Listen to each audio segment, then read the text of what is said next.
Shalom, kami menyambut saudara sekalian dan juga bagi Anda yang baru pertama kali bergabung dalam ibadah online GBI Battle. Kami berharap saudara sekalian dalam keadaan yang sehat dan dalam lindungan Tuhan. Bagi yang baru pertama kali bergabung dan juga bagi Anda yang rindu untuk didoakan dan dilayani, dapat mengirimkan komen pada kolom chat. Mari sebelum kita mengikuti ibadah ini, mari kita teduhkan hati dan bersatu dalam doa. Terima kasih Tuhan buat hari yang indah yang Tuhan sediakan bagi setiap kami. Kami menikmati kebaikan Tuhan dan kemurahan Tuhan sampai hari ini. Kami percaya Tuhan saat kami memuji, memuliakan nama Tuhan bersama-sama pada hari ini, kuasa dari Tuhan boleh hadir di tengah-tengah kami, mengurapi setiap kami.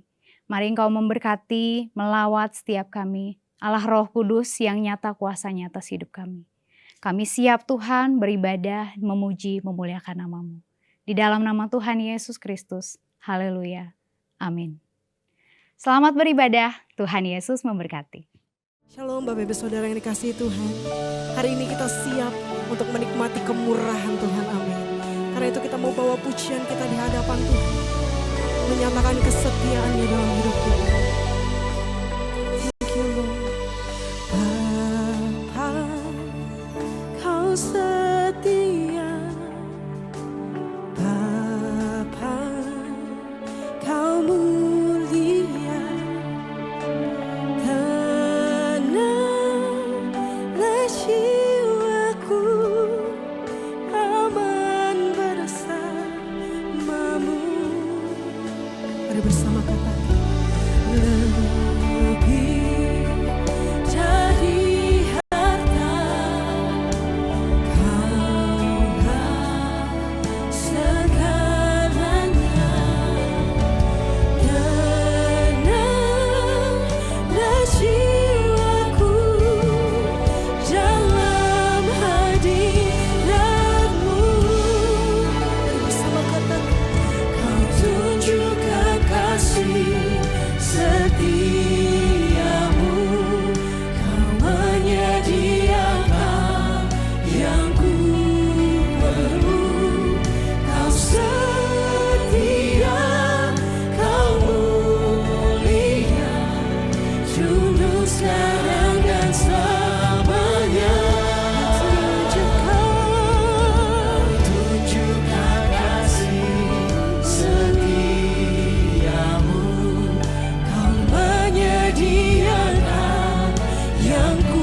nikmati kemurahan-Mu.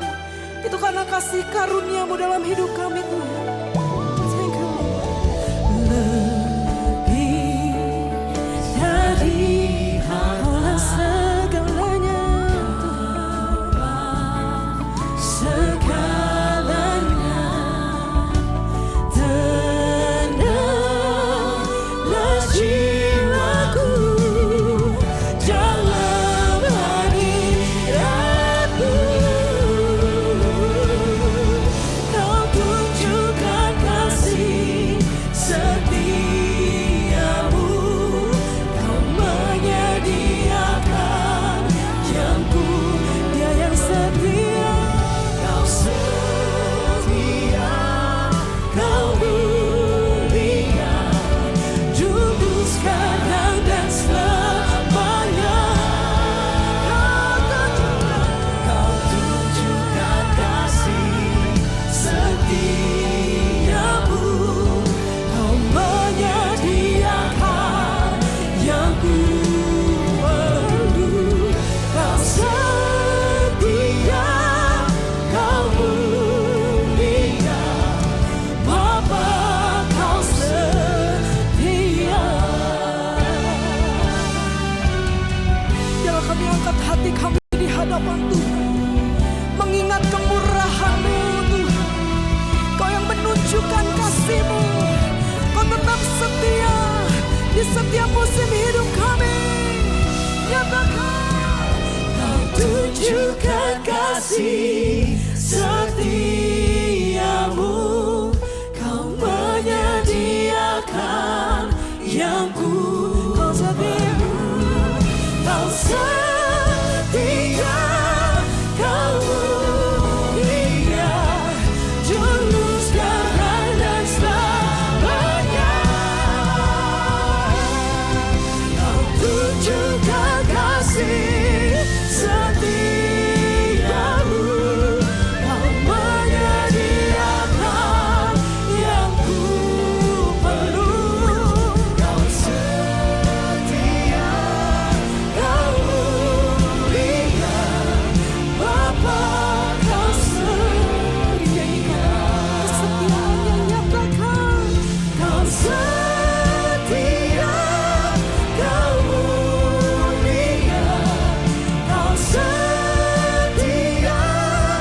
pujian yang kami bawa di hadapan Tuhan. Kami bersuka cita karena kami tahu bahwa kami punya Tuhan Allah yang dahsyat. Punya Tuhan Allah yang hebat dalam hidup kami. Biarlah sukacita surga yang memenuhi kami. Kami boleh menari-nari, menyukakan hati Tuhan. Hanya di dalam nama Yesus bersama kita boleh nyatakan, amin. Haleluya. Kita mau nyanyikan sukacita, pujian bagi nama Tuhan, amin. Boleh katakan kepada kanan kiri, mari bersukacita di dalam Tuhan. Biarlah kita belajar satu pujian ini, saudara. Biarlah dengan sukacita muliakan nama Tuhan. Pujian syukurku ku naikkan padamu, kasih dan rahmat-Mu tercurah bagiku. Menyapa hidup bersama-Mu, ikut kehendak-Mu.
Boleh kasih senyum yang terbaik kiri kanannya.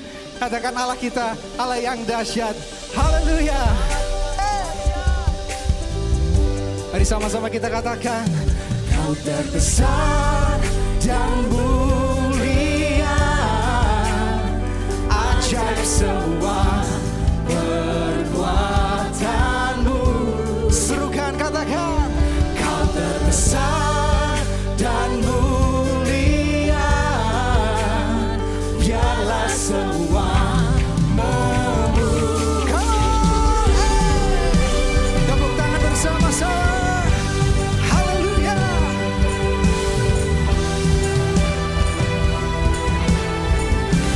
Haleluya.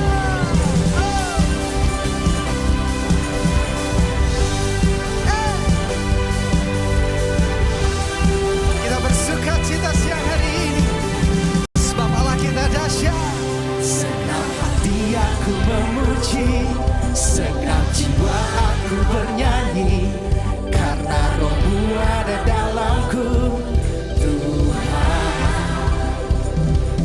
Ku angkat tanganku memuji, ku angkat suara dan bernyanyi, karena Roh-Mu ada dalamku, Tuhan. Mari menari bersama-sama. Hey, come on. Ungkapkan sukacita di hati. Boleh angkat tanganmu semua. Kau terbesar dan mulia, ajaib semua perbuatanmu. Kau terbesar dan mulia, biarlah semua memuji-Mu. Haleluya.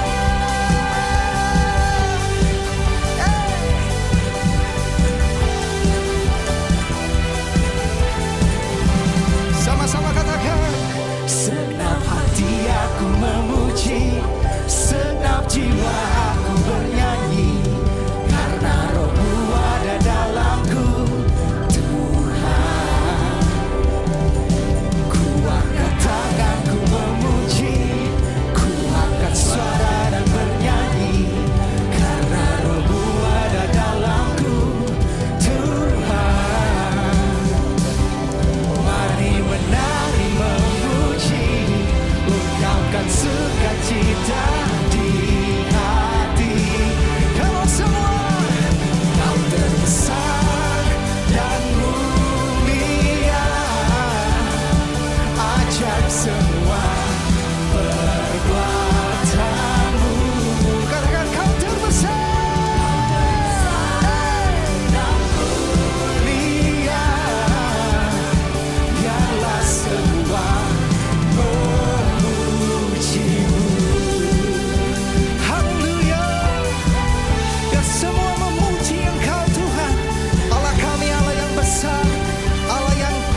kasih Tuhan.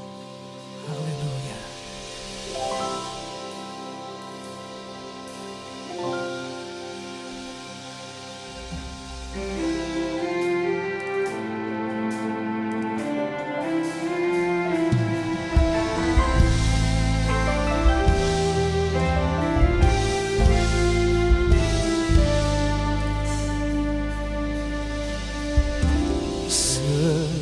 Musim berlalu, namun kau selalu peliharaku.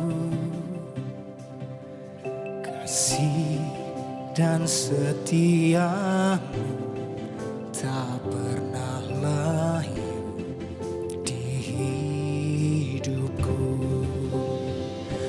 Lebih luas dari samudra, kebaikanmu Bapa takkan habis di hidupku.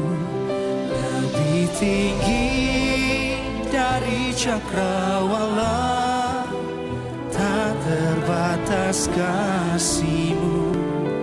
Sungguh ku bersyukur. Terima kasih Tuhan buat kasih setia-Mu yang tak terbatas. Musim berlalu, namun kau selalu peliharaku. Beri jemaat Tuhan katakan kasih dan setia-Mu tak pernah layu di hidupku. Lebih luas dari samudra, kebaikan-Mu Bapa takkan habis di hidupku. Lebih tinggi dari cakrawala, tak terbatas kasih-Mu. Sungguh ku bersyukur. Kami bersyukur ya Tuhan buat kasih setia-Mu, buat kebaikan-Mu hari demi hari dalam hidup kami, buat penyertaan-Mu Tuhan, buat janji-Mu kami imani. Terima kasih Tuhan.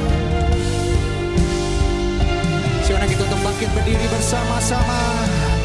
Lebih luas dari samudra, katakan kebaikan-Mu. Amin. Lebih tinggi tak terbatas kasih-Mu. Sungguh, mari lebih lagi katakan lebih luas. Yesus. Kami bersyukur Tuhan buat hari ini. Kami percaya Engkau bertata atas setiap pujian kami. Saatnya kami mau mendengarkan sebagian dari firman-Mu. Mari Tuhan mengurapi setiap kami, Engkau mengurapi hamba-Mu yang melayani dalam firman Tuhan hari ini. Kami percaya Tuhan kami boleh diberkati melalui isi hati Tuhan yang disampaikan oleh hamba-Mu. Di dalam nama Tuhan Yesus Kristus, haleluya. Amin. Hari ini saya akan menyampaikan firman dengan judul Big Heart. Perlu jiwa yang besar untuk mengatasi masalah. Saudara, kita sedang hidup pada masa yang sukar, kondisi dunia tampaknya tidak sedang baik-baik saja. Ada masalah ekonomi yang dialami oleh bangsa-bangsa dan tentu berimbas kepada keluarga dan pribadi kita. Masalah kesehatan, masalah politik, peperangan di berbagai negara, itu membuat kita berada pada masa yang sulit. Tetapi pada masa sulit semacam ini, Tuhan mau kita teguh berdiri mengatasi segala masalah. Karena itu saya ingin ajak saudara hari ini belajar dari satu tokoh Alkitab yang jarang dibahas, tapi hidupnya luar biasa. Namanya adalah Nahason atau Nakson. Siapakah Nahason itu? Kalau menurut catatan Matius 1 ayat 3 dan 4, dia adalah generasi kelima dari Yehuda. Yakub punya 12 anak, salah satunya Yehuda. Dan dari Yehuda muncul Peres, anaknya, kemudian Hezron, Ram, Aminadab, dan kemudian Aminadab punya anak namanya Nahason. Saudara-saudara, dan 5 generasi berikutnya menurut Matius 1 ayat 4-6 muncul seorang raja Israel perkasa.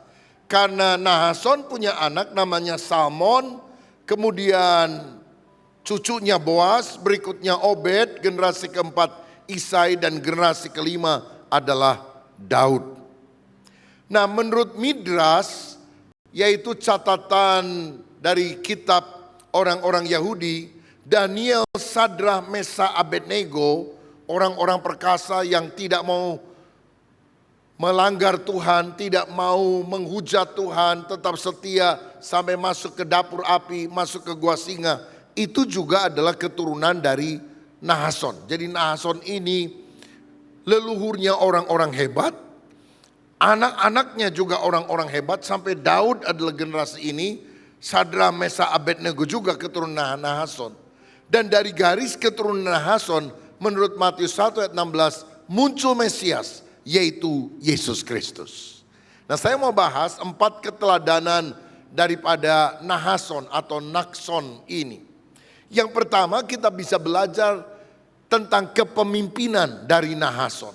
Saudara tahu, Israel memiliki seorang pemimpin besar, namanya adalah Musa.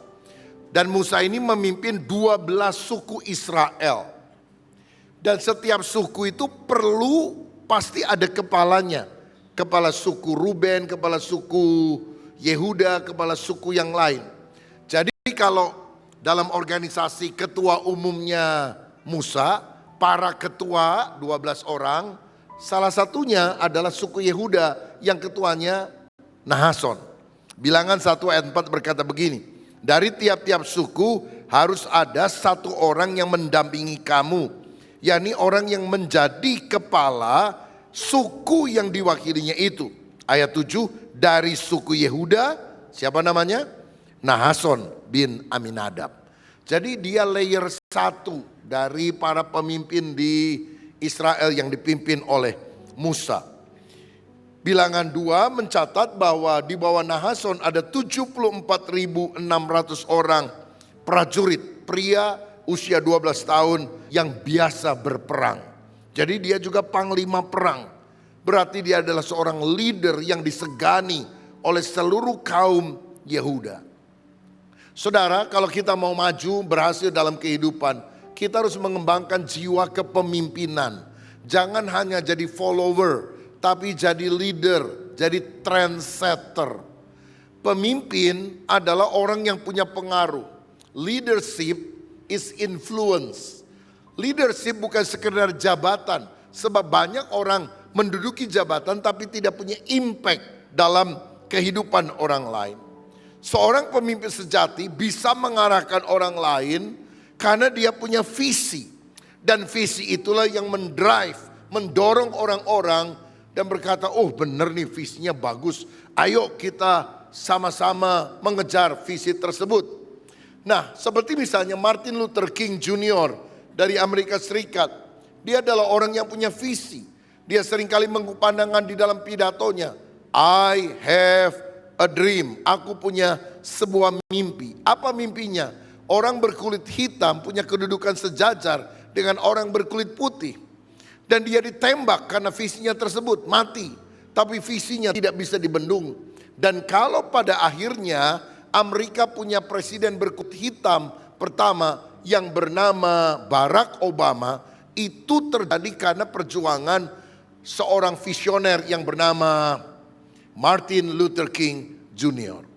Tapi dengarkan saya, bisa juga seorang menjadi pemimpin ketika dia mendapatkan visi dari pemimpin di atasnya. Dan dia setuju dengan visi itu, dia mendukung visi tersebut dan bersama-sama memperjuangkan visi itu menjadi kenyataan. Kan Tuhan memberikan visi kepada pemimpin Musa. Nah, Nahason adalah salah satu dari 12 suku. Dan waktu bilang, aku terima visi dari Tuhan. Apa visinya? membawa orang Israel keluar dari Mesir menuju tanah perjanjian Kanaan. Yakin kamu dapat visi dari Tuhan? Ya, Tuhan menjumpai aku di semak belukar yang menyala dan aku tahu Tuhan yang berbicara kepada saya. Salah satunya Nahason berkata, aku tangkap visi itu. Aku jadikan visi pribadiku. Aku jadikan sebagai visi bersama. Ayo kita perjuangkan bersama-sama. Nah saudara-saudara, Nahason adalah seorang pemimpin di bawah Musa yang taat dan memperjuangkan visi bersama. Beda dengan orang yang namanya Korah. Kalau saudara baca dalam Bilangan 16, Korah menghasut 250 orang pemimpin Israel. Alkitab bilang orang-orang kenamaan yang dipilih dalam rapat. Jadi ini bukan anggota biasa, orang-orang yang dipilih dalam rapat itu berontak melawan Musa. Udah gak usah masuk tanah perjanjian, sengsara kita di padang pasir. Ayo kita balik. Musa itu orang yang lembut hatinya. Tuhan, mereka berontak, aku serahkan ke dalam tanganmu. Tuhan yang bertindak. Itu bumi belah saudara. Itu para pemberontak masuk, nutup lagi. Semua orang Israel takut. Karena apa? Waduh, ini ngelawan Musa sama seperti ngelawan Tuhan. Bukan karena Musanya yang hebat loh saudara. Tapi Musa adalah orang yang mendapatkan visi dari Tuhan. Sehingga ketika dia nangkap dan berjalan sesuai dengan visi itu, orang yang berjalan mengikuti visi dia, itu mendapatkan berkat dari Tuhan. Tapi orang yang berontak justru berhadapan dengan Tuhan. Saya percaya kita harus mengembangkan jiwa kepemimpinan dalam hidup kita.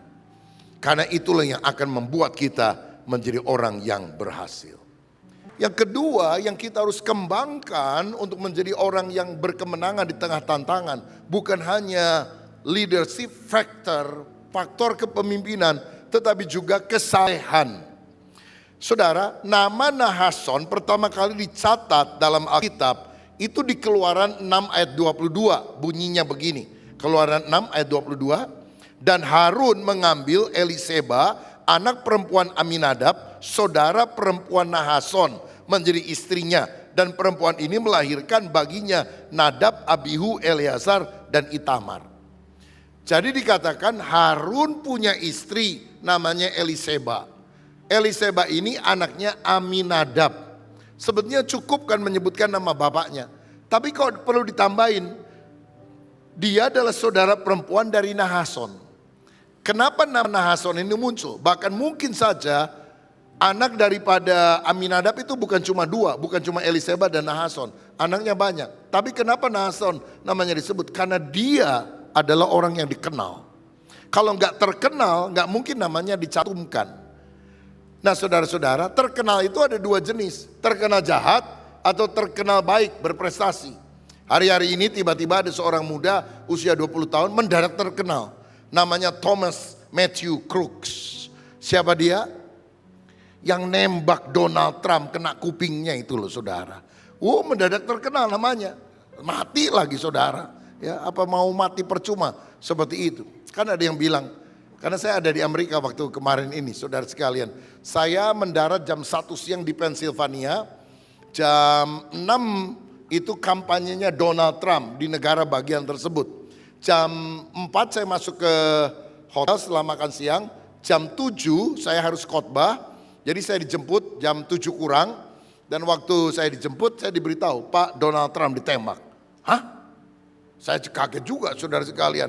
Dan penembakannya baru beberapa menit sebelumnya. Waktu saya dijemput itu saudara. Tapi gak kena kupingnya doang. Berdarah sih katanya. Waduh kaget juga. Pas waktu saya ada di negara bagian tersebut. Penembaknya langsung ditembak dan mati. Ada yang bilang gini, oh ini pasti konspirasi supaya menaikkan rating daripada Donald Trump, dia minta ditembak. Kena kupingnya. Saya bilang nggak mungkin lah. Kalau Anda jadi Donald Trump, supaya saya lebih terkenal, coba tembak kuping saya ya. Supaya saya lebih ini. Resiko banget saudara sekalian nembak kuping. Kalau zaman dulu kan ada orang tuh berdiri, kemudian di atasnya ada apel tuh ya, terus dipanah. Itu kan juga gemeter, apalagi kuping susah banget. Tapi memang Tuhan meluputkan dia, saudara. Ini yang terkenal penembaknya si Crooks ini, saudara. Tapi dia mati percuma. Nahason beda. Dia terkenal karena kesalehannya. Apalagi dia adalah kepala suku Yehuda. Pemimpin suku yang ternama, pasti dia dikenal. Talmud Yahudi berkata, Nahason ini orang yang berkarakter baik. Lagi pula kalau kita lihat ya, Harun itu kan kemudian menjadi imam besar. Saudaranya Musa, pemimpin Israel yang besar. Pasti Harun kalau milih istri, timbang-timbang dulu. Yang dia lihat apa? Keluarganya. Disinilah filsafat bibit bebet bobot itu tergenapi, saudara. Jadi rupanya sebelum orang Jawa mengeluarkan istilah bibit bebet bobot, sudah ada di Alkitab ini. Ya, yang dipilih oleh Harun adalah Eliseba yang adalah saudaranya Nahason. Orang baik, orang yang hidup lurus. Karena apa? Dia takut akan Tuhan. Makanya kita juga untuk menjadi berhasil bukan hanya sekedar berprestasi, punya kapabilitas, kemampuan, leadershipnya jago, tapi kita harus takut akan Tuhan. Karena apa? Pada waktu Alkitab menyuruh agar Musa memilih para pemimpin 10, 100, 1000, maka ditetapkan persyaratannya dalam Keluaran 18 ayat 21 bahwa orang yang dipilih itu harus cakap, takut akan Allah, dapat dipercaya dan benci kepada pengejaran suap. Kalau enggak sebentar terpilih jadi wali kota, terbentar jadi gubernur, jadi menteri, ditangkap KPK, berakhir hidupnya di dalam penjara. Karena itu kita harus belajar hidup saleh.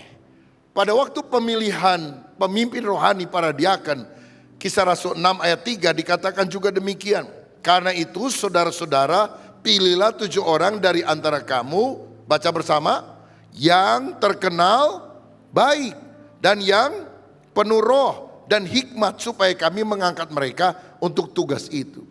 Saya percaya hidup ini enggak sekedar harus pinter, harus punya relasi banyak, harus punya visi, tapi hidup saleh, takut akan Tuhan.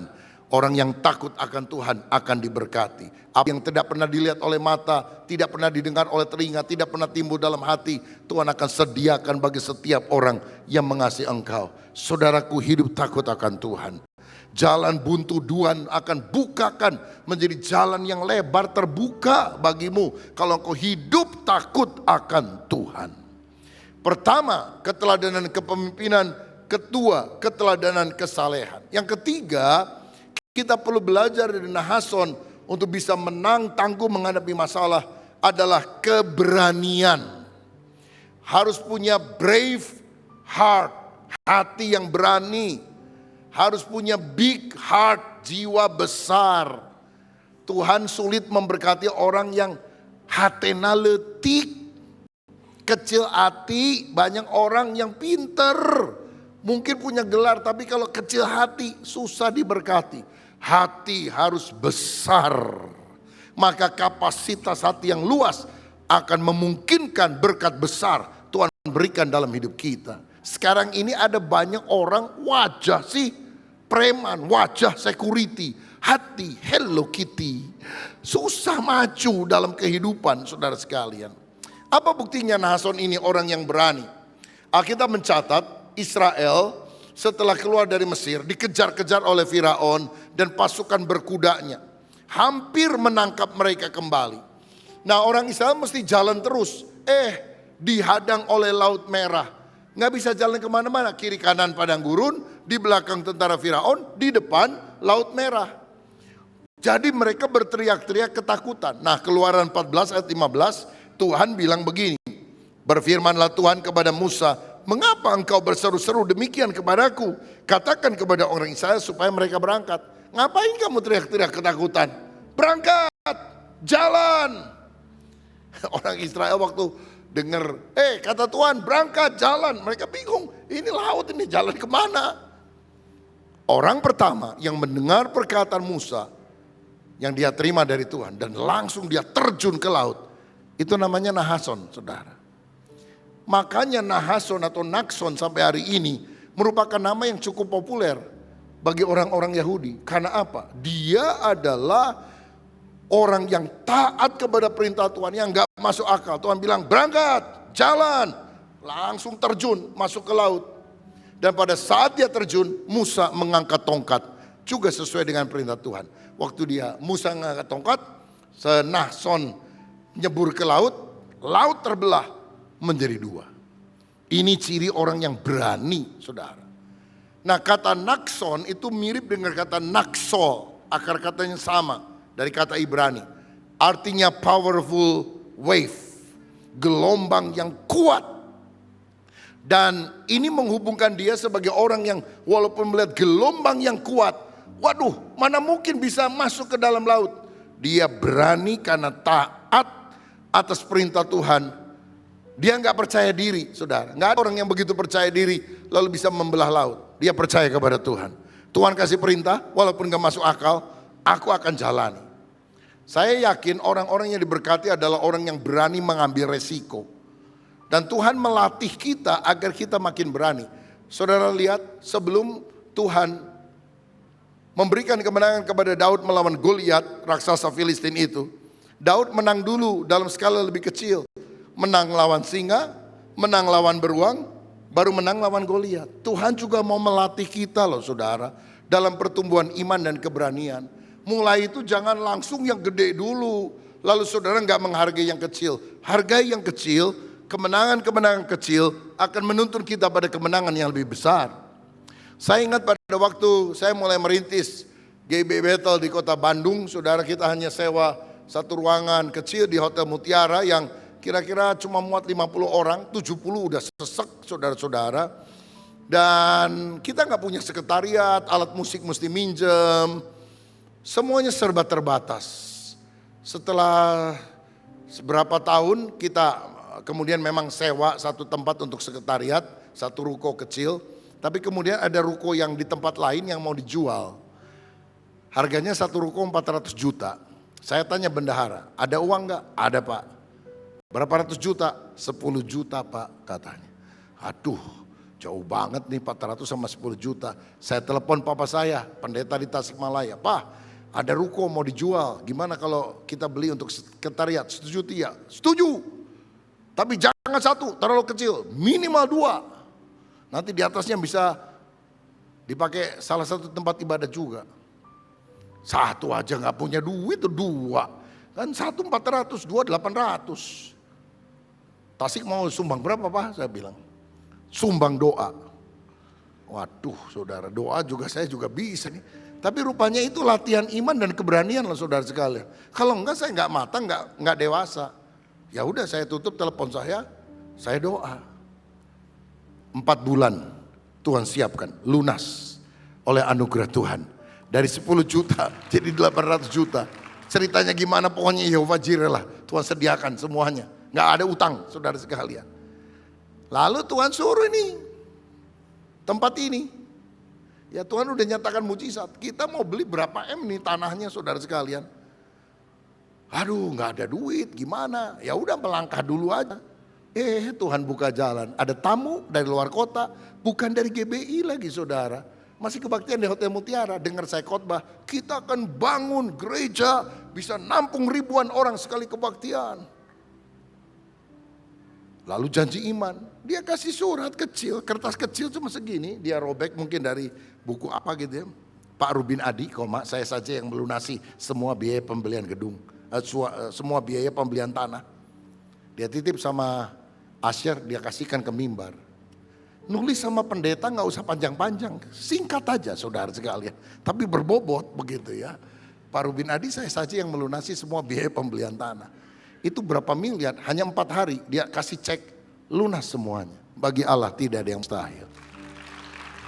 Makanya muncul lagu, kau tunjukkan kasih setiamu, kau menyediakan yang ku perlu. Karena itu dari pengalaman iman, bagaimana dia Yehova Jireh yang menyediakan. Dibangun ini 65 miliar, saudara.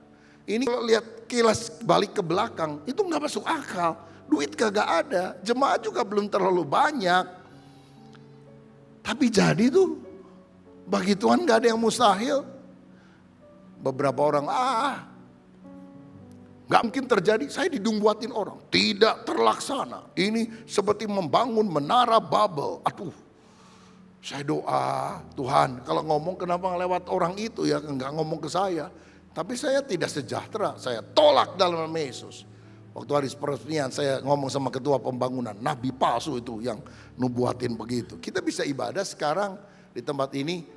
Nah, jadi perlu keberanian untuk melakukan itu. Dari ratusan juta menjadi proyek puluhan miliar, sekarang ratusan M, saudara. Aduh, gemeter nih. Gimana nih? Ya, saudara mau duduk-duduk tenang, haleluya, puji Tuhan. Paling dengar kesaksian. Kita tiap bulan tuh Pak Yonatan Arifin bagian neken-neken sama bendahara 5M, saudara sekalian. Tiap bulan loh, bukan sekali. Tiap bulan. Tapi sampai hari ini Yehova Jireh, Allah menyediakan. Bagi Tuhan tidak ada yang mustahil. Kalau dibandingkan persembahan mah gak masuk akal kan saudara. Saudara ngasih persembahan berapa? 50 ribu, 100 ribu. Kapan kebangunnya itu gedung? Ini namanya melompat ke dalam air. Dan percaya Tuhan akan membelah lautan. Bagi Allah tidak ada yang mustahil. Diperlukan apa? Big heart. Hati besar. Kalau terlalu banyak kalkulasi di sini, nggak jalan. Nggak cukup pengetahuan kognitif, gelar berderet, profesor, doktor, karburator, kotor, bocor. Nggak jalan-jalan saudara-saudara. Untuk berhasil dalam hidup harus berani. Ya, berani melangkah. Pak, ada perhitungan, tapi tetap berani melangkah. Tuhan nanti akan buka jalan. Apa hadiah terbesar dari Tuhan untuk Daud? Goliat. Kalau Daud nggak pernah ketemu Goliat, dia nggak akan dikenal di Israel. Masalahmu yang terbesar akan menjadi mujizatmu terbesar. Persoalan saudara paling hebat akan menjadi kesaksianmu yang paling hebat. Nah saudara-saudara, perlu jiwa yang berani. Saya mau bilang, tantangan boleh besar. Tapi kalau kita yakin bahwa Tuhan beserta kita, ada keberanian. Kenapa Donald Trump nggak mati, saudara?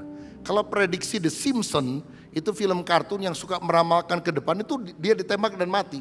Mestinya mati. Dan waktu di Wisconsin kemarin dia bilang, mestinya saya tidak ada di sini. Tapi oleh anugerah Tuhan, saya ada di sini. Karena mestinya mati, saudara. Jadi ramalan The Simpsons gagal itu, saudara. Karena ada orang berdoa. Kenapa kok dia nggak tertembak? Masih ada tugas. Kalau sudah tugasnya selesai, mati, saudara. Kalau ada orang yang saudara cintai mati, berarti tugasnya sudah selesai. Rumahnya di sorga sudah jadi. Pahalanya sudah menanti. Game over. Karena itu supaya panjang umur, minta banyak tugas dari Tuhan, saudara-saudara. Jangan mati duluan. Terakhir yang keempat, keteladanan daripada Nahason adalah kemurahan hati. Pada waktu kemah sembahyang tabernakel itu selesai dibangun, tiap kepala suku memberikan persembahan.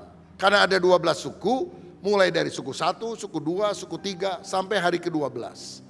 Dan bilangan 7 mencatat, Tuhan minta yang pertama kali memberikan persembahan, Nahason dari suku Yehuda.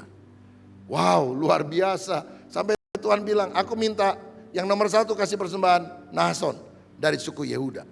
Tradisi Yahudi berkata, mungkin itu adalah pahala dari Tuhan karena dia adalah orang yang pertama masuk ke Laut Merah. Dia seorang pelopor, dia seorang pendahulu. Bahkan persembahannya juga melimpah. Bilangan 7 mencatat persembahan yang sangat banyak yang diberikan dari orang yang penuh kemurahan hati. Kenapa Tuhan bisa pakai dia? Dia seorang pelopor, dia seorang pendahulu. Kadang-kadang kita ini gak bisa dipakai Tuhan karena gak mau jadi pelopor. Ayo, siapa yang mau melayani Tuhan? Kita mau buka satelit yang baru, siap ya melayani Tuhan? Aduh, jangan saya, lihat-lihat dulu. Siapa yang memberikan persembahan untuk pembangunan gereja? Nempoh heula, seeta sabaraha. Lihat dulu yang ini berapa dan sebagainya. Kita bagian akhir saja. Kalau Nahason, siapa yang mau memberi persembahan untuk rumah sembahyang? Saya siap. Itu sebabnya mengapa Tuhan memberkati dia berlimpah-limpah. Mesti punya sifat spirit seorang pendahulu, seorang pelopor. Dan punya kemurahan hati, saudara-saudara. Kita bisa mendukung pembangunan gereja, tapi kita juga melakukan pelayanan membangun sumber daya manusia. Pelayanan diakonia kita lakukan minggu-minggu depan di tempat kita ini, kerjasama dengan pemerintah. Jadi ada pencatatan akte lahir, akte nikah, KTP, dan lain-lain. Karena orang kalau mau minta bantuan pemerintah masuk BPJS kan mesti punya KTP. Banyak masyarakat kita yang belum punya. Kita memfasilitasi gratis, saudara sekalian. Kalau ada yang belum dinikahkan dan sebagainya, kita siapkan tempat di bawah untuk dinikahkan secara massal. Nggak apa-apa, dari pemuka agama yang lain-lain kita siapkan tempatnya saja. Nah, kita juga punya pemakaman. Gereja yang punya pemakaman itu jarang, saudara. GBI Bethel oleh anugerah Tuhan punya pemakaman. Ya di Parakan Muncang.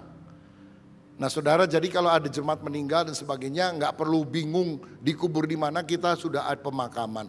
Kita ada satu lembaga pemakaman namanya Arimatea. Kalau saudara terlibat di sana, terbeban di sana, itu bisa mensupport kebutuhan-kebutuhan dari jemaat yang sudah lanjut usia, yang muda juga subsidi silang untuk membantu mereka semuanya. Tuhan juga memberi kesempatan kita mulai bikin playgroup, lalu akan ditingkatkan menjadi TK, dan biar nanti Tuhan yang menuntun kita pada hal yang berikutnya. Ini di Kopo, saudara, ada sanggar musik, ada sekolah, dan kita sedang mengurus untuk klinik kesehatan supaya kita juga memberkati masyarakat dalam pelayanan holistik yang ada. Saya percaya ini waktunya umat Tuhan dipakai untuk menjadi berkat bagi orang lain. Saya tahu tantangan makin besar, tapi perlu jiwa besar dan usaha besar untuk mengatasinya. Saya mau akhiri dengan ini. Kemarin saya sempat mampir ke Jepang dan seorang rekan pendeta menjemput saya, lalu membawa saya ke sebuah tempat namanya Umi Hotaro. Saya baru pertama tahu itu, saudara, dan sangat berkesan juga buat saya. Karena rupanya begini, dari provinsi Tokyo ke Chiba itu harus menempuh jalan kira-kira 1,5 jam. Karena semacam ada laut, saudara, semenanjung begitu, sehingga harus muter. Tapi kemudian sekian puluh tahun yang lampau, Jepang dengan teknologi yang canggih membuat jalan tol 9 km di bawah laut, dan kilometer berikutnya di atas laut. Jadi mereka benar-benar membelah laut. Kalau dulu Musa membelah laut dengan mujizat, sekarang dengan teknologi, hikmatnya tentu berasal dari Tuhan, manusia bisa mengerjakannya. Saudara-saudara, jadi saya juga melihat bor yang dipakai, bor terbesar di dunia, yang sekarang jadi pameran, dipamerkan begitu. Tapi saya dapat hikmah begini, masa manusia bisa membelah laut? Tapi kejadian loh, saudara. Ya kalau dulu dengan mujizat, sekarang dengan teknologi. Jadi kalau saudara bilang, mana mungkin, mana bisa, mustahil. Bisa. Ora et labora, berdoa, berusaha, bekerja. Nggak ada yang mustahil. Saudara bisa lebih daripada orang-orang yang menang. Saya yakin masalah kita kecil, karena kita punya Tuhan yang jauh lebih besar. Kita pasti bisa mengatasi masalah bersama dengan Tuhan. Berikan tepuk tangan yang meriah untuk Tuhan. Kita bersyukur kalau ibadah kita di hari ini telah selesai, dan mari kita tutup ibadah ini di dalam doa. Izinkan saya untuk berdoa untuk saudara. Bapa, kami mengucap syukur buat hari ini, kalau kami boleh mengikuti ibadah, meskipun secara online. Kami percaya Tuhan, dimanapun kami berada, Engkau telah menjamah kami, sehingga kami merasakan kasih-Mu, kami merasakan penyertaan dari Roh Kudus. Kami mengucap syukur Tuhan untuk apa yang Kau kerjakan, dan kami berdoa untuk setiap kota di mana kami berada, biarkan ada shalom-Mu Tuhan terjadi di tengah-tengah kami. Kami berdoa untuk saudara-saudara kami yang sakit, yang memerlukan bantuan, yang membutuhkan mujizat, kiranya Engkau juga hadir nyata di dalam kehidupan mereka. Biarkan iman kami tetap teguh kepada Tuhan Yesus, dan kami percaya saat kami menomorsatukan Tuhan, semuanya Tuhan akan lakukan, dan kami akan terus memuliakan nama Tuhan. Terima kasih Bapa, kami mau terima berkat yang daripada Engkau.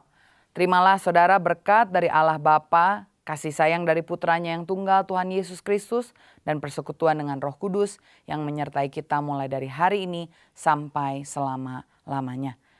Amin. Saudara, kalau saudara terberkati dengan ibadah ini, saya mau mengajak saudara untuk men-sharingkan link dari ibadah ini kepada teman-teman kita. Dan jangan lupa untuk like, juga subscribe sehingga saudara bisa mengikuti setiap program dan ibadah dari YouTube channel ini. Tuhan Yesus memberkati. Besar kemuliaan-Mu, Kau limpahkan bagiku, mataku tertuju padamu, Yesus.